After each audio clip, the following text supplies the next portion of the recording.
Assalamualaikum warahmatullahi wabarakatuh. Selamat pagi, selamat siang, selamat sore, dan selamat malam buat kamu yang udah setia bareng aku. Beberapa hari yang lalu aku sempat nanya di Instagram, di story aku, untuk tema yang akan aku bahas di video selanjutnya di YouTube channel aku. Ternyata mayoritasnya memilih tentang sampah-sampah di Jerman. Jadi kalian pada kepo nih dengan sampah-sampah yang ada di Jerman, termasuk sampah-sampah mantan.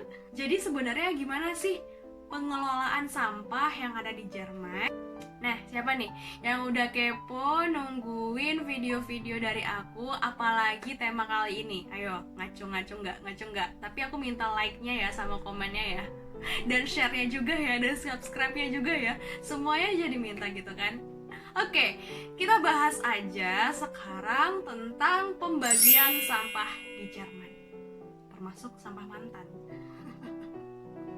Disclaimer dulu, semua informasi ini balik lagi dari apa yang aku dapatkan, apa yang aku alami. Jadi kalau misalnya ada kesalahan, tambahan, itu dengan senang hati banget bisa di kolom komentar.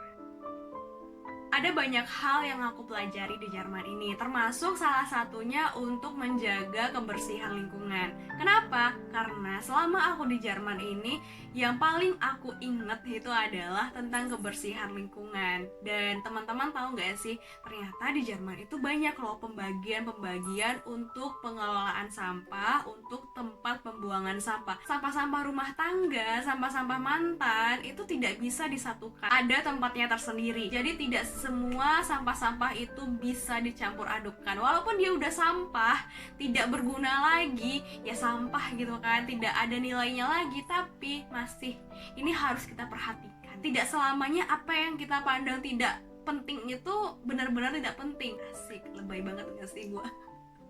Ya bener kan, aku lebay. Oke, tanpa banyak pembukaan sana sini, mari kita bahas tentang sampah-sampah yang ada di Jerman.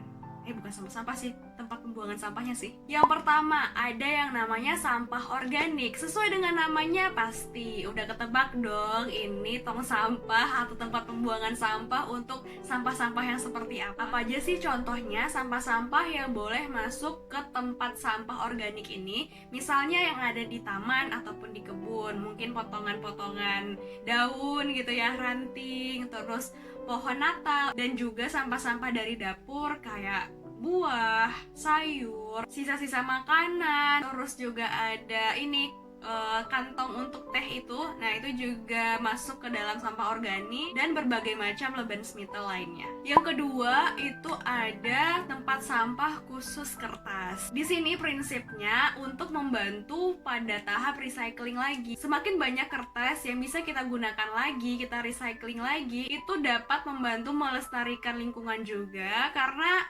pohon-pohon, kayu-kayu yang kita gunakan sebagai bahan baku kertas itu dikurangi penggunaannya. Makanya di Jerman ini juga banyak kertas-kertas yang didaur ulang dan harganya lebih murah dibandingkan kertas-kertas yang tidak didaur ulang. Apa aja sih contoh-contoh sampah kertas yang bisa kita buang ke dalam tempat sampah ini? Koran, majalah, terus juga ada bekas-bekas material pembelajaran atau ya skrip-skrip dari dosen kali ya, bisa kita buang di sana.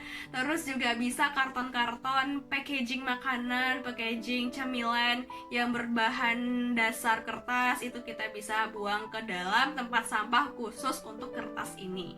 Pokoknya intinya apapun yang terbuat dari kertas, berbahan dasar kertas, itu kita buang ke dalam tempat sampah ini. Yang ketiga, ada tempat sampah yang benar-benar hanya untuk sampah yang berbahan plastik ataupun metal. Contohnya apa aja? Bisa kayak ember yang berbahan plastik, terus mainan anak-anak yang juga berbahan plastik, gelas plastik, piring plastik, sendok garpu plastik. Pokoknya semua yang berbahan dasar plastik itu kita buang ke tempat sampah ini. Yang keempat, ada namanya Sperrmüll. Sperrmüll ini lebih identik untuk barang-barang yang tidak bisa kita masukkan ke dalam tong-tong sampah. Misalnya kayak lemari, terus juga ada karpet, terus juga ada pintu mungkin, meja, kursi, alat-alat elektronik yang besar-besar kayak kulkas, terus juga tempat tidur bisa juga, koper.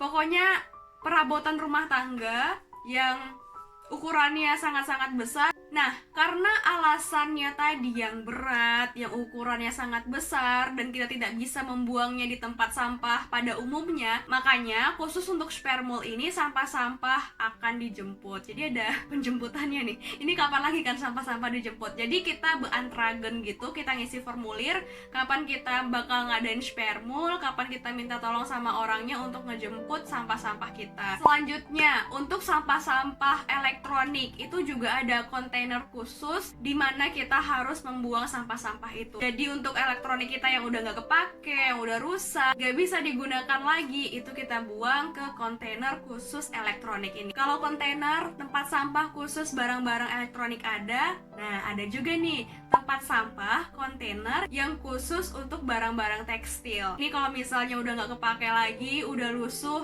nah buangnya ke kontainer khusus untuk tekstil tadi. Sepatu juga itu dicampur. Kebetulan nih aku baru aja kemarin ini ngebuang beberapa baju aku yang udah nggak dipakai lagi, udah diiklankan juga tapi nggak ada yang mau, nggak ada yang cocok, jilbab-jilbab juga banyak, akhirnya aku buang, aku masukkan ke kontainer yang khusus untuk pakaian-pakaian. Ini dia videonya, kalian pasti penasaran kan gimana caranya.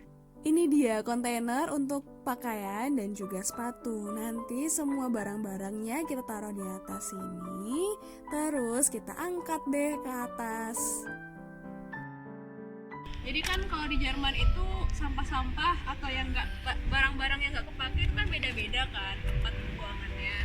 Nah kalau yang ini kontainer khusus pakaian dan sepatu. Pakaiannya kita taruh di sini, terus tinggal kita dorong kayak gini.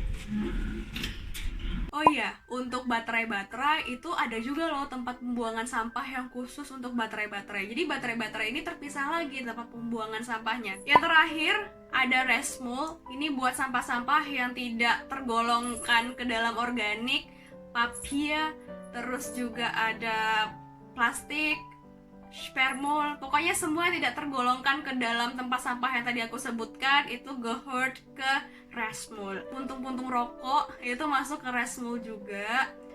Terus juga ini pampers bayi itu masuknya ke Resmul juga.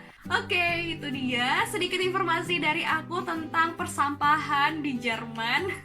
Tentang tempat pembuangan sampah di Jerman, pembagian-pembagiannya. Dengan adanya pembagian sampah seperti ini, menurut aku ya lebih mempermudah kita untuk menjaga lingkungan ataupun untuk orang-orang yang bekerja sebagai pendaur ulang gitu. Jadi kalau misalnya semua sampah kertas itu benar-benar sampah kertas yang disatukan, jadi gampang kan kalau misalnya ada daur ulang. Terus juga yang berbahan dasar plastik yang emang bisa didaur ulang, itu enak gitu kerjanya, nggak perlu dipilah-pilah lagi dan sangat-sangat efektif meringankan pekerjaan mereka juga.